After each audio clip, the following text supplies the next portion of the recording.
Hello friends, ये जो case हम देख रहे हैं, ये मेरे पास एक बच्चा आया था जिसकी एज जो है तो 14 ईयर्स यानी 14 साल उम्र थी उसकी।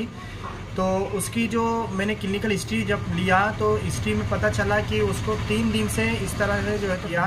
तो पता चला कि 3 दिन से इसको फीवर है और बहुत ज़्यादा कमज़ोरी महसूस हो रही है। और ये जो निशा यानी कि उसके फेस के ऊपर या चेस्ट के ऊपर जो है तो आ रहा है, तो ये 2 से 3 दिन से उसको इस तरह की तकलीफ़ें हैं। तो दोस्तों, इसका जो डायग्नोज होगा वो है चिकन पॉक्स, यानी इसको आम ज़ुबान में पेशेंट भी इसको अक्सर लोग इसके बारे में जानते भी हैं। इसको जो है तो आम ज़ुबान में हमारे एरिया के अंदर कानिया बोलते हैं, उसको हिंदी के अंदर चेचक भी बोलते हैं, और उसका जो मेडिकल टर्म है वो चिकन पॉक्स है। तो इसके बारे में हम आज तफसील से जानेंगे। तो ये जो केस था ये वेरिसिला जोस्टर यानी कि एक वायरस है। वायरस की वजह से होने वाली एक कंटेजियस यानी कि बहुत ज़्यादा तेज़ी से फैलने वाली, और पर्सन टू पर्सन यानी एक इंसान में अगर ये हो जाए तो दूसरा इंसान भी इसमें मुब्तला हो जाता है।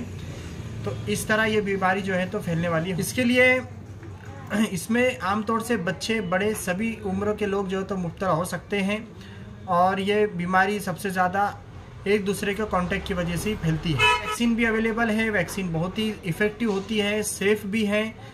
अब हम इसके साइन एंड सिम्टम्स की बात करेंगे।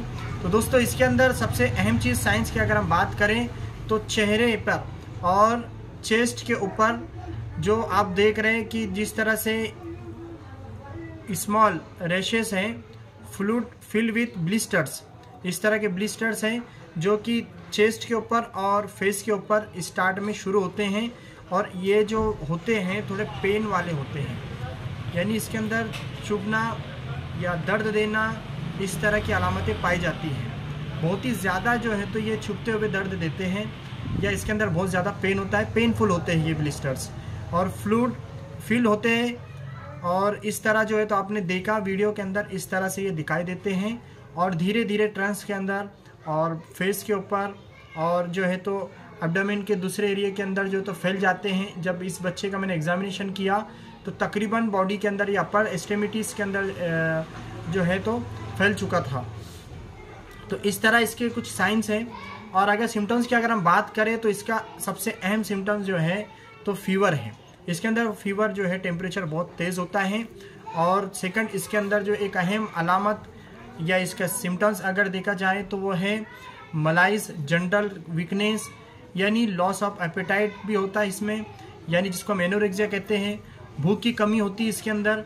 पेशेंट बहुत ही ज़्यादा वीकनेस फील करता है, इसके अंदर बहुत ज़्यादा कमज़ोरी उसको लग जाती है, और इचिंग यानी कि खुजली उसको आती है, और कमज़ोरी से उसको महसूस होती है, हेडेक उसको होता है। इस तरह इसके जो की बात करें तो इसका इंक्यूबेशन पीरियड 7 दिन से ज़्यादा 14 दिन तक के होता है। और अगर हम इसके इन्वेस्टिगेशंस की बात करें तो इन्वेस्टिगेशन इसमें कुछ ज़्यादा मायने नहीं रखते, क्योंकि ये वायरल है।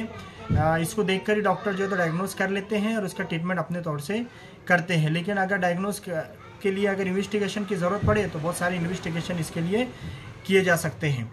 अब रही बात इसके ट्रीटमेंट की, तो ट्रीटमेंट इसमें एलोपैथिक के अंदर और यूनानी के अंदर जो है तो अलग अलग होता है। एलोपैथिक के अंदर इसका सिम्टोमेटिक ट्रीटमेंट दिया जाता है, इसका कोई ख़ास पर्टिकुलर इलाज नहीं है।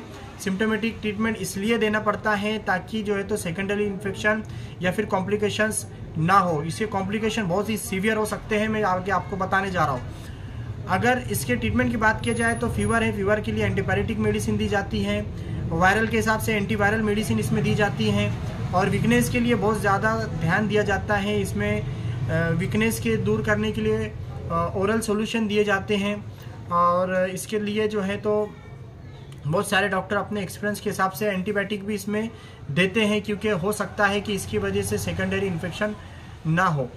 इसलिए सेकेंडरी इन्फेक्शन से बचने के लिए या कॉम्प्लिकेशन से बचने के लिए इसके अंदर जो है तो कुछ डॉक्टर एंटीबायोटिक का यूज़ भी कर सकते हैं।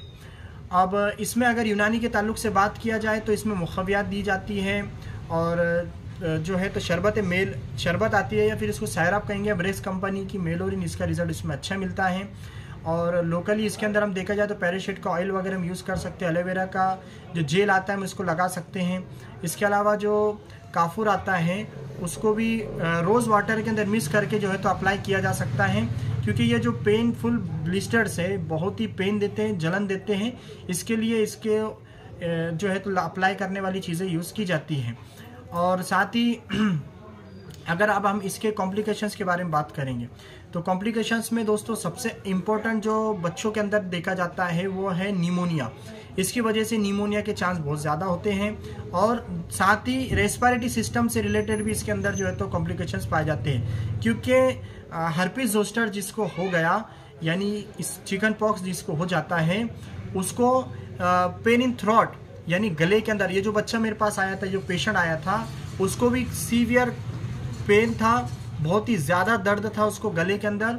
तो पेन इन थ्रोट यानी गले के अंदर दर्द होना और निगलने के अंदर पेन इन स्वेलिंग यानी कि निगलने के अंदर जो तो तकलीफ़ होना और गले में खराश होना, इस तरह के जो तो अपर रेस्पिरेटरी ट्रैक के अंदर जो तो इन्फेक्शन हो जाता है, जो इसीलिए सेकेंडरी तौर पर या फिर कॉम्प्लिकेशंस के अंदर रेस्पिरेटरी डिजीज़ भी हो सकती है, जो कॉमनली बच्चों के अंदर निमोनिया होता है।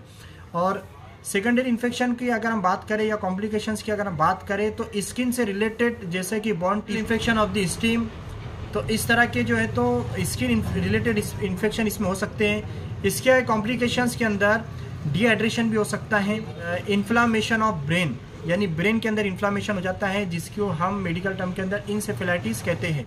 इन चिल्ड्रन बच्चों के अंदर जो है तो हो सकता है।